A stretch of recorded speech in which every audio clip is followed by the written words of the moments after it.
So hello everyone, I hope you all are doing very well. तो स्वागत है आप सबका एक नई वीडियो में। तो आज की वीडियो में हमारा टॉपिक होने वाला है यूनिट रैंप सिग्नल्स। तो वीडियो के टॉपिक के नाम से पता लग रहा है आज हम यूनिट रैंप सिग्नल्स को डिस्कस करने वाले हैं, ठीक है, जिसमें हम बेसिक इंट्रोडक्शन देखेंगे, साथ ही कुछ प्रॉपर्टीज देखेंगे। तो वीडियो स्टार्ट होने से पहले मैं आपको बता दूं, बोर्ड पे हम जो भी डिस्कस करेंगे उन सब की फोटोज आपको डिस्क्रिप्शन बॉक्स में मिल जाएगी। साथ ही आपकी कंप्लीट रिवीजन के लिए हैंड रिटन नोट्स का लिंक भी आपको डिस्क्रिप्शन बॉक्स में अवेलेबल हो जाएगा, जिसमें हमने हर एक लाइन को बहुत अच्छे से एक्सप्लेन किया हुआ है। तो बिना टाइम वेस्ट किए हुए चलते हैं अपनी वीडियो में।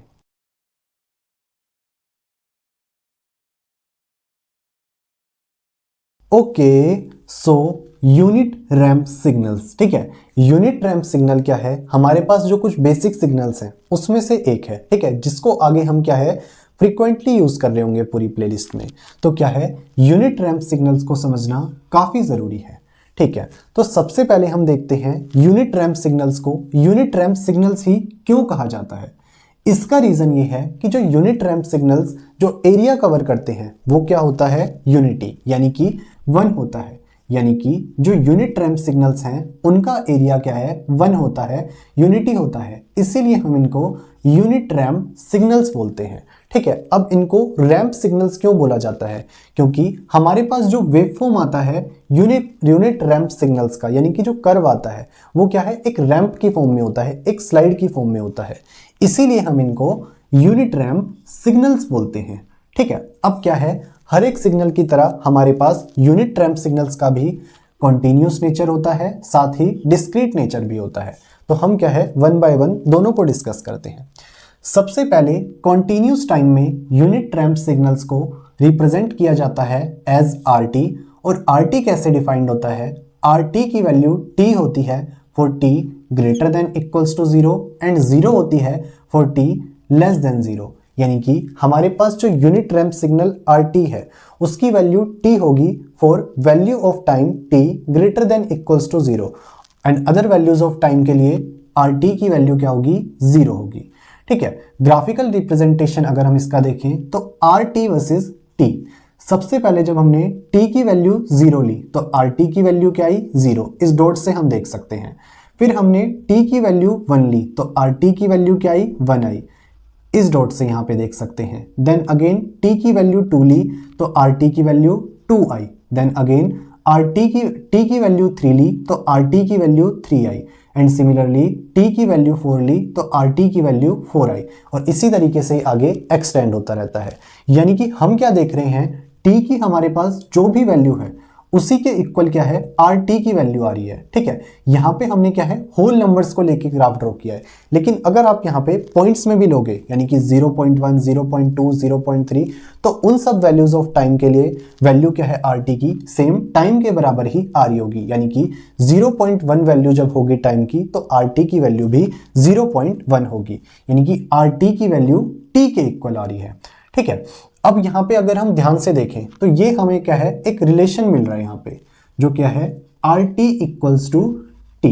और ये रिलेशन क्या है, सिमिलरली स्ट्रेट लाइन की इक्वेशन की तरह है, ठीक है। स्ट्रेट लाइन की इक्वेशन किस फॉर्म में होती है, y equals to mx plus c। y यहां पे क्या है, RT है, ठीक है। उसके बाद m यहां पे क्या है हमारे पास, स्लोप यहां पे क्या है, 1 है। अब यहां पे m की वैल्यू 1 क्यों है हमारे पास RT के अंदर? क्योंकि m हमें पता है क्या होता है, tan थीटा। और थीटा यहां पे क्या है, हम देख सकते हैं कि ये बिल्कुल सेंटर से निकल रहा है, तो थीटा है 45 डिग्री और tan 45 डिग्री हमें पता है 1 होता है।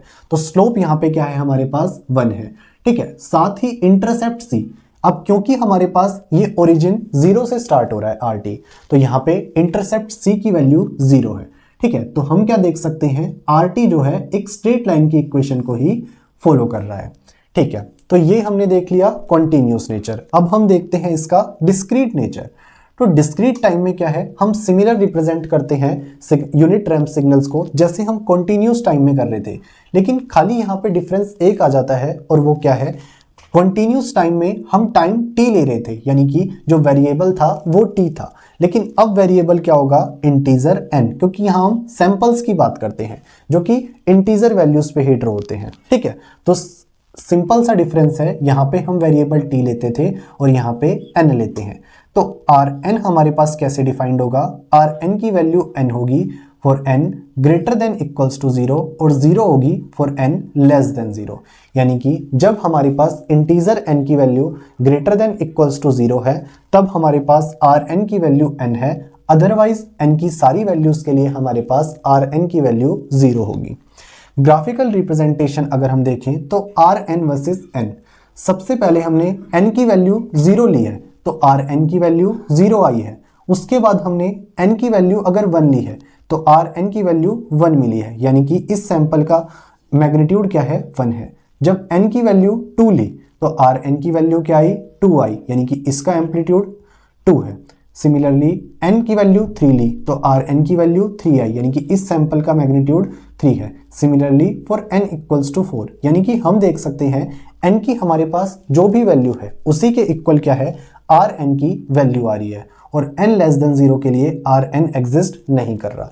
तो हम क्या कह सकते हैं, यहाँ पे Rn इक्वल होगा n के for n greater than equals to 0 और n लेस देन 0 के लिए 0 होगा।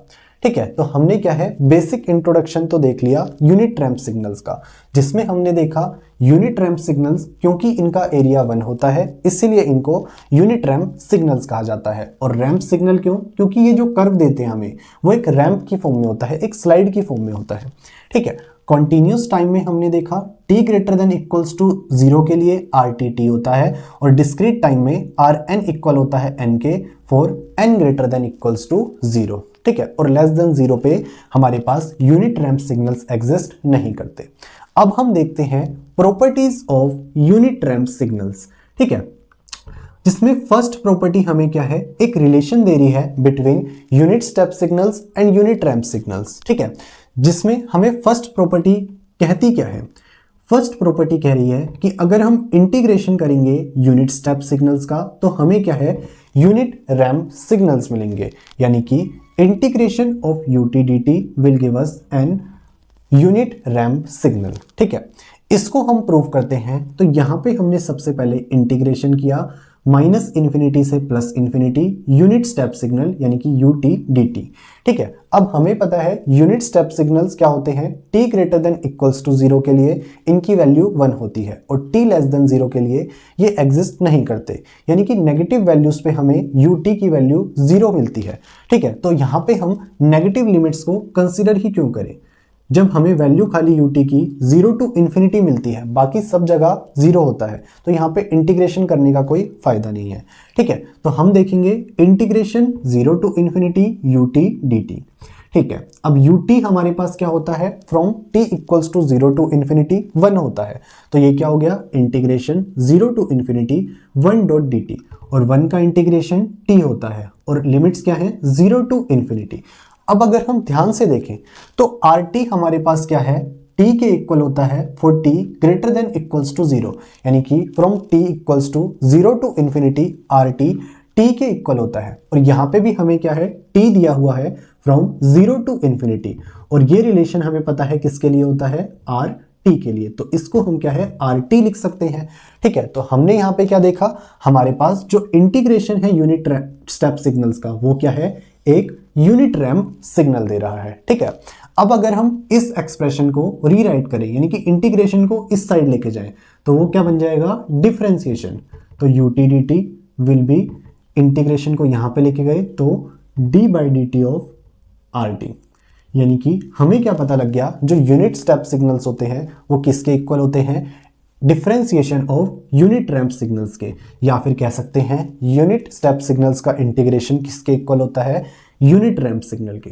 ठीक है, अब सेकंड प्रॉपर्टी क्या कहती है, सेकंड प्रॉपर्टी कहती है कि जो यूनिट रैंप सिग्नल्स RT होता है वो क्या है, ना ही इवन सिग्नल होता है और ना ही ओड सिग्नल होता है, यानी कि यूनिट रैंप सिग्नल्स ना ही इवन और ना ही ओड सिग्नल होते हैं।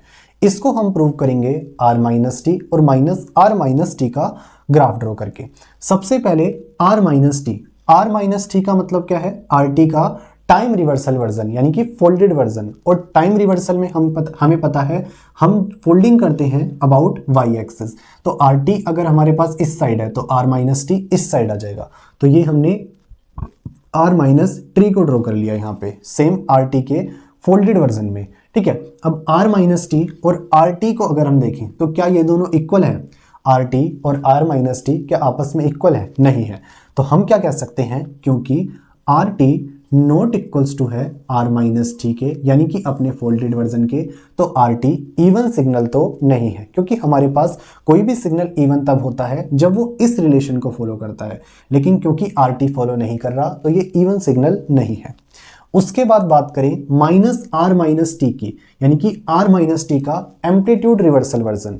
और एम्पलीट्यूड रिवर्सल के लिए हमें पता है हम फोल्डिंग करते हैं अलोंग एक्स एक्सिस, यानी कि अगर ये हमारे पास ऊपर की साइड है तो ये क्या है, एक्स एक्सिस के अलोंग फोल्डिंग करके नीचे आ जाएगा, यानी कि कुछ इस तरीके से आ जाएगा फोल्ड होके। तो माइनस आर माइनस टी, सबसे पहले आर माइनस टी ऊपर था तो माइनस आर माइनस टी नीचे आ गया। अब अगर हम देखें आर टी और माइनस आर माइनस टी को, क्या ये दोनों इक्वल हैं? यहाँ पे आर टी और माइनस आर माइनस टी हम देख सकते हैं इक्वल नहीं है। ठीक है, तो हम क्या कह सकते हैं, क्योंकि आर टी नॉट इक्वल है किसके, माइनस आर माइनस टी के, तो आर टी हमारे पास क्या है, ओड सिग्नल नहीं हो सकता। ठीक है, क्योंकि ये रिलेशन ओड सिग्नल्स के लिए होता है और ये रिलेशन क्या है, आर टी फॉलो नहीं कर रहा, तो ये ओड सिग्नल नहीं है। तो इस तरीके से हमने देख लिया आर टी ना ही इवन है और ना ही ओड सिग्नल है। ठीक है, अब हम देखते हैं थर्ड प्रॉपर्टी। थर्ड प्रॉपर्टी क्या बोलती है, unit ramp signals R T ना ही एनर्जी और ना ही पावर सिग्नल्स होते हैं, यानी कि यूनिट रैंप सिग्नल्स ना ही एनर्जी सिग्नल होते हैं ना ही पावर सिग्नल होते हैं, जिसको हम प्रूव कर रहे हैं एनर्जी और पावर को फाइंड करके, किसकी, यूनिट रैंप सिग्नल्स की। सबसे पहले एनर्जी ई हमारे पास क्या होती है, integration minus infinity to infinity mod of X T यहाँ पे क्या है, आर टी, तो मोड ऑफ आर टी का स्क्वायर डी टी। अब क्योंकि आर टी यानी कि यूनिट रैंप सिग्नल्स खाली एग्जिस्ट करते हैं 0 से इन्फिनिटी तक, तो यहाँ पे हम लिमिट्स को अपग्रेड करके क्या लिख देंगे, इंटीग्रेशन 0 टू इन्फिनिटी। अब आर टी हमें पता है क्या होता है, टी होता है, तो ये क्या हो गया, T square D t. T square का इंटीग्रेशन करेंगे तो क्या होगा, t cube by 3, limits 0 to infinity, limits रखेंगे इन्फिनिटी का cube by 3 that will be infinity, तो infinity minus 0 will be infinity. यानी कि जो एनर्जी आई हमारे पास यूनिट रैंप सिग्नल्स की वो क्या आई, इनफाइनाइट। जबकि कोई भी सिग्नल हमारे पास एनर्जी सिग्नल होता है तो उसकी एनर्जी फाइनाइट होती है, लेकिन इनकी क्योंकि इनफाइनाइट आ रही है तो हम क्या कह सकते हैं, आर टी एक एनर्जी सिग्नल तो नहीं है।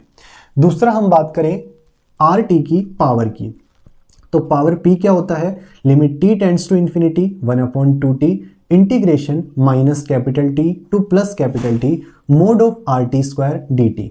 ठीक है, आर टी की वैल्यू क्या होती है, टी, तो टी स्क्वायर डी टी। उसके बाद आगे आया limit T tends to infinity 1/2t integration T cube by 3। ठीक है, 0 to capital T, 0 to capital T यहाँ पे हम क्यों ले रहे हैं, क्योंकि हमारे पास नेगेटिव टाइम के लिए आर टी एग्जिस्ट नहीं करता। ठीक है, तो ये क्या हो गया, टी क्यूब बाई 3 माइनस 0। अब 1/2t into T cube by 3, T से यहाँ पे कैंसिल, ये हो गया टी स्क्वायर, तो टी स्क्वायर बाय 6 हमारे पास आ गया। अब limit T tends to infinity है, तो टी की अगर हम यहाँ लिमिट रखेंगे तो क्या हो जाएगा, infinity square by 6 that will be infinity. यानी कि जो पावर आई हमारे पास आर टी की वो क्या आई, इनफाइनाइट। जबकि कोई भी सिग्नल हमारे पास अगर पावर सिग्नल है तो उसकी पावर क्या है, फाइनाइट होनी चाहिए। अब क्योंकि इनकी पावर फाइनाइट नहीं है तो ये पावर सिग्नल्स नहीं है। तो इस तरीके से हम कह सकते हैं कि आर टी ना ही एनर्जी सिग्नल है और ना ही पावर सिग्नल है। तो हमने प्रॉपर्टी थर्ड को भी प्रूव कर लिया। तो इस तरीके से हमने क्या है, तीनों प्रॉपर्टीज डिस्कस कर ली, जिसमें सबसे पहली में देखा इंटीग्रेशन ऑफ यूटीडीटी, यानी कि यूनिट स्टेप सिग्नल्स का इंटीग्रेशन यूनिट रैंप सिग्नल्स देता है, जिसको हमने इंटीग्रेशन करके देख लिया। सेकंड आर टी, यानी कि यूनिट रैंप सिग्नल्स ना ही इवन और ना ही ओड सिग्नल होते हैं, जिसको हमने आर माइनस टी और माइनस आर माइनस टी का कर्व ड्रॉ करके देख लिया। ठीक है, क्योंकि वो आर टी के बराबर नहीं आ रहे थे। थर्ड हमने आर टी को देखा कि ना ही वो एनर्जी सिग्नल है ना ही पावर सिग्नल है। ठीक है, जिसमें हमने क्या है, एनर्जी और पावर दोनों को फाइंड करके देखा कि इनफाइनाइट आ रही है, जबकि एनर्जी और पावर सिग्नल की एनर्जी और पावर फाइनाइट होनी चाहिए। ठीक है, तो ये था हमारे पास complete concept unit ramp signals का। एक बार समराइज कर लेते हैं। सबसे पहले यूनिट रैंप सिग्नल्स, इनका एरिया 1 होता है। कॉन्टिन्यूस टाइम में t greater than equals to 0 के लिए इनकी वैल्यू t होती है, और डिस्क्रीट टाइम में n greater than equals to 0 के लिए इनकी वैल्यू n होती है। Properties, integration unit step signals का यूनिट रैंप सिग्नल देता है, ना ही इवन और ना ही ओड सिग्नल होते हैं, साथ ही ना ही ये एनर्जी सिग्नल होते हैं, ना ही पावर सिग्नल्स होते हैं। सो आई होप आपको आज का लेक्चर समझ आया होगा। बाकी आप नीचे दिए नोट्स पढ़ेंगे, आपको और अच्छी अंडरस्टैंडिंग मिलेगी। तो आज की वीडियो में इतना ही, मिलते हैं आपसे नेक्स्ट वीडियो में। Till then, peace out, thank you.